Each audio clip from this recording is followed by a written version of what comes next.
Oh man. So we have those two obelisks done, and I was thinking the logical thing is to continue to sweep across the island. The problem is the next two things on the island, the obelisks, one of them is the town bay area, and the other one is the ship. Both of which are ones I'm kind of putting off to some extent because they seem like they might be a little tough.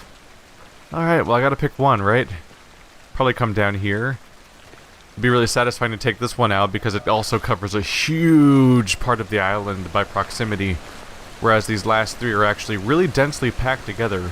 So doing them all at once is probably handy because I could easily be finding ones for the other obelisks anyway while I'm trying to find them. They'll probably get finished simultaneously. Like always, definitely cooking what?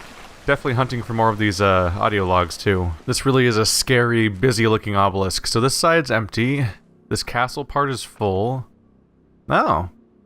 It looks like I might have every single secret inside the entire castle. Granted, it doesn't look like there was very many to begin with. But looks like probably 3 somewhere in this temple. It's a little hard to tell exactly. No, that's pretty certainly going that way. So it looks like there's 3 left somewhere in the tree houses, approximately. And possibly 1, 2, 5 left in the shipwreck. And the shipwrecks that's gonna be aggravating, because it is, once again, going around on a boat at a fixed pace. There's also several audio logs in the area. Looking at the map, I forget how many I saw. I think I saw 2 or 3 that are probably in the tree area. And I think I actually saw that there was supposed to be 2 left inside the castle. So I guess I'll do another lap around inside there and see if I can catch sight of anything else. Hello! Right up here on the wall. I've been on here like 2 or 3 times already. In the traditional view, a person is free. He is autonomous in the sense that his behavior is uncaused. That view, together with its associated practices, must be re-examined when a scientific analysis reveals unexpected controlling relations between behavior and environment. By questioning the control exercised by autonomous man and demonstrating the control exercised by the environment, a science of behavior also seems to question dignity or worth. A person is responsible for his behavior, not only in the sense that he may be justly blamed or punished when he behaves badly, but also in the sense that he is to be given credit and admired for his achievements. A scientific analysis shifts the credit as well as the blame to the environment, and traditional practices can then no longer be justified. These are sweeping changes, and those who are committed to traditional theories and practices naturally resist them. As the emphasis shifts to the environment, the individual seems to be exposed to a new kind of danger. Who is to construct the controlling environment, and to what end? Autonomous man presumably controls himself in accordance with a built-in set of values.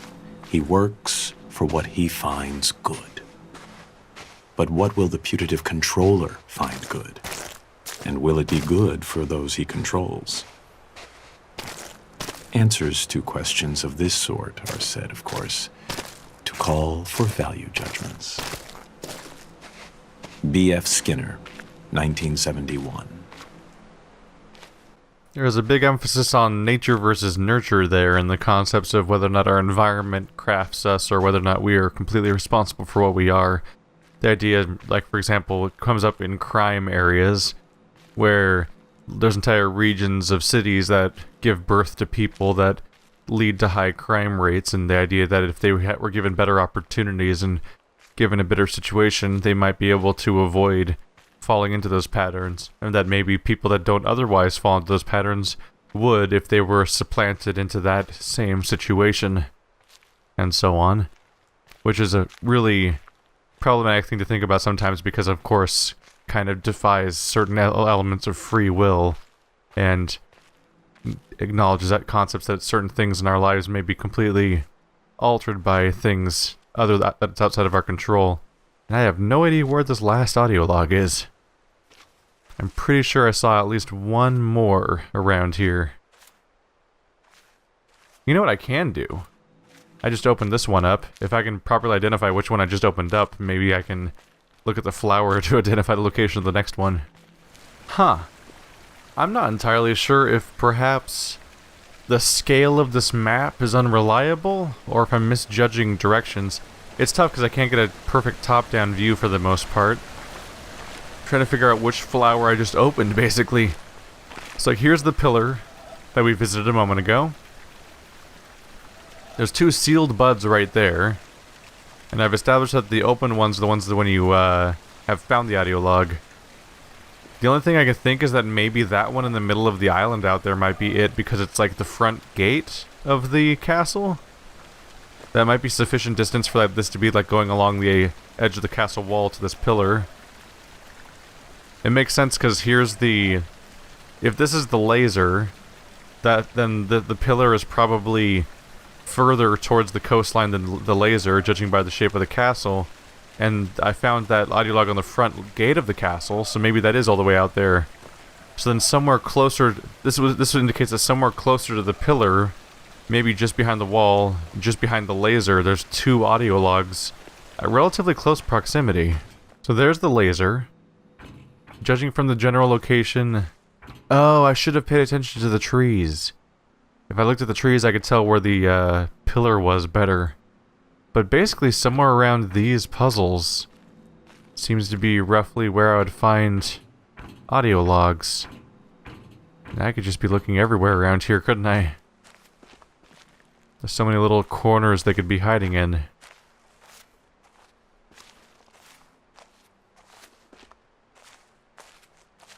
Oh, here we go. Guitar Man over here. I was gonna name somebody, but I'm actually not sure what I think he looks like. The other one's nearby. I boasted among men that I had known you. They see your pictures in all works of mine. They come and ask me, who is he? I know not how to answer them. I say, indeed, I cannot tell. They blame me, and they go away in scorn. And you sit there, smiling. I put my tales of you into lasting songs. The secret gushes out from my heart.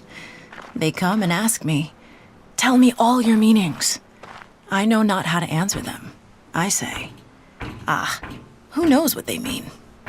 They smile and go away in utter scorn. And you sit there smiling. Rabindranath Tagore, 1910. Kind of fun. Basically just someone creating art over and over again and refusing to acknowledge their muse while making eye contact with said muse. I think the other one's probably going to be right in here. Could it be on the floor somewhere? I mean, I can't go down there, right? This little hole in the gate makes me feel like I'd be able to see something through there, but maybe not. If I go back to the pyramid, I mean the obelisk, I could identify which of the 2 clustered ones are there. Because the two of them are diagonal from each other, so either it's over there, or it's over there-ish.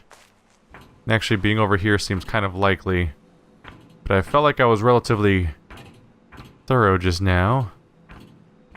I feel like I don't need to pixel hunt that bad, because I'm usually next to some kind of landmark or in a meaningful place. Surprised how many there seem to be in the castle, because I feel like I've already found several here. Look at this over here. It's like a pope or something? Someone that seems to be preaching, and someone sitting down there. Not really relevant to the audio log necessarily, just more little hints of the people that are down in the part of the level that I don't think we can access directly. But there's definitely little characters down there. Okay, so searching the blue room is misguided. There's the one I opened. It's somewhere over here. Diagonally more... It's basically... It looks like it's past the depth of the obelisk. It's further back than the obelisk itself. Here we go. As I was kind of suspecting, this big green tree at the end gives you a vague idea where the obelisk is. It's just past that. So, if I'm thinking that the goal is past that, I want to go past the green tree in my quest to find it. Probably checking the back right puzzle chamber. Probably also near a statue or something. The other ones were, like the one that was next to the gardener. And of course the one we just found by a musician. There we go. Right behind there. Our hangnails are incredibly real to us. Whereas to most of us, the English village of Netherwallop and the high Himalayan country of Bhutan, not to mention the slowly swirling spiral galaxy in Andromeda, are considerably less real. Even though our intellectual selves might wish to insist that since the latter are much bigger and longer lasting than our hangnails, they ought therefore to be far realer to us than our hangnails are. We can say this to ourselves till we're blue in the face, but few of us act as if we really believed it. A slight slippage of subterranean stone that obliterates 20,000 people in some far-off land. The ceaseless plundering of virgin jungles in the Amazon basin. A swarm of helpless stars being swallowed up one after another by a ravenous black hole. Even an ongoing collision between two huge galaxies, each of which contains 100 billion stars. Such colossal events are so abstract to someone like me that they can't even touch the sense of urgency and importance, and thus the reality, of some measly little hangnail on my left hand's pinky. We are all egocentric, and what is realist to each of us in the end is ourself. The realest things of all are my knee, my nose, my anger, my hunger, my toothache, my sideache, my sadness, my joy, my love for math, my abstraction ceiling, and so forth. What all these things have in common, what binds them together, is the concept of my, which comes out of the concept of I or me, and therefore, although it is less concrete than a nose or even a toothache, this I thing is what ultimately seems to each of us to constitute the most solid rock of undeniability of all. Could it possibly be an illusion? Or if not a total illusion, could it possibly be less real and less solid than we think it is? Could an eye be more like an elusive, receding, shimmering rainbow than like a tangible, heftable, transportable pot of gold? Douglas Hofstadter, 2007. And right there is, in some ways, a conceptualization of many of the problems that mankind faces in general. Is just the idea that all of our immediate problems are so much more real to us than the world's problems. Or even not even problems, but just we can't even conceptualize things that happen on large scales, or that happen far away, or that happen to people that we've never seen before. So we get caught up in the minutia of going to work every day and stubbing our toe and getting annoyed at our bosses as people are being genocided and so on, and don't really have a fix for that. So I've been agonizing over this thing for a long time, like a really long time. It came up all the way back when we first encountered the back of the castle. I did not know what to do with it. All the way back before I even finished solving half the castle puzzles, I was already trying to figure out what's going on here.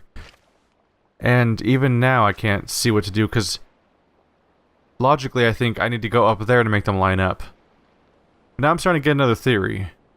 Because there's something that's interesting to me about this whole situation, which is that there's a weird gap here. And I'm trying to figure out how I would cross that gap while being up here. And I kind of just had a crazy concept, and I'm gonna see if this is not a completely insane idea. So here's the thing. For a long time now, I've been thinking that the boat's probably involved in some kind of puzzle at some point. Not just riding in it, but maybe the boat itself in some way, because everything's a goddamn puzzle in this game. And while I was editing, I realized this boat is actually a pretty suspicious orange, I'd say. And I'm wondering, can't I just manage it from here? Tell it to go on a nice long trip? Where is that exactly? I'm not actually entirely sure. But anyway, time to huff it back. I believe it'll just... Yeah, it's just going on its own. You could... you can just send the boat on its own. So I'm not entirely sure what the boat's path is, and that's going to be the vital part of this thing. But if it passes through that shape, then I could click on that shape. Oh god, if I can get back in time, crap. I could click on that shape while it's passing by, right? If it goes there. Damn it, I don't know this place very well. I'm getting lost. That's not good for this whole thing where it's timed. It has to go all the way around the entire ship ruin, though, on the way there, so that buys me some time. Yep, there it is. Off in the distance. Oh god, this isn't connected. Oh god. I took every wrong turn. But yeah, I came all the way there because I need to go, and if the boat's gonna help me, I need it to go right to left. Because it's gonna go behind the connector, the circle part, and then go, and then I can like hold my cursor on the boat as it goes along to the other arm. At least that's what I'm hoping it's gonna do. Otherwise, I'm gonna be at a loss again. This is kind of a Hail Mary concept, like just throwing a ridiculous thing out there to some extent, but this game does seem to consistently reward that kind of thought process. There it is. Got here just in time, I think. I'll be very satisfied if this works. Let's try to land it up here. If this works, I'll be very happy because this has sort of been the thorn in my side for a while here. Let's see if it perfectly lines up or not. It's like the perfect color, right? Oh, so much time wasted if I mess up the timing on this or something. Come on. Oh, wow. Wow. How perfect was that? Are you gonna come right over here now? You sure are. Alright. Just keep scrolling our mouse. There we go. Wow. Thank goodness, it's over. Alright, so that'll go right over to the quarry. Well, basically it's gonna cease to exist, because the boat just goes back underwater anyway. Ah, that feels good. We have a lot of environmental puzzles to do, and there's still a few involving this boat that are going to be kind of a pain in the ass. The ones where you drag a huge green line along the entire boat. I believe there was at least one that I flat out gave up on because I just didn't want to deal with it anymore at the moment. So I might be agonizing over some of this for the next hour. But that was the very specific thorn in my side that I hadn't gotten done yet, so having that done definitely is satisfying. And I think on the map, it certainly seemed like there was going to be more, or the lake map, it certainly seemed like there was going to be a lot more, at least a few more audio logs stashed somewhere. So I'll be keeping an eye out for those too, but this is a very visually chaotic area, so spotting stuff isn't always easy.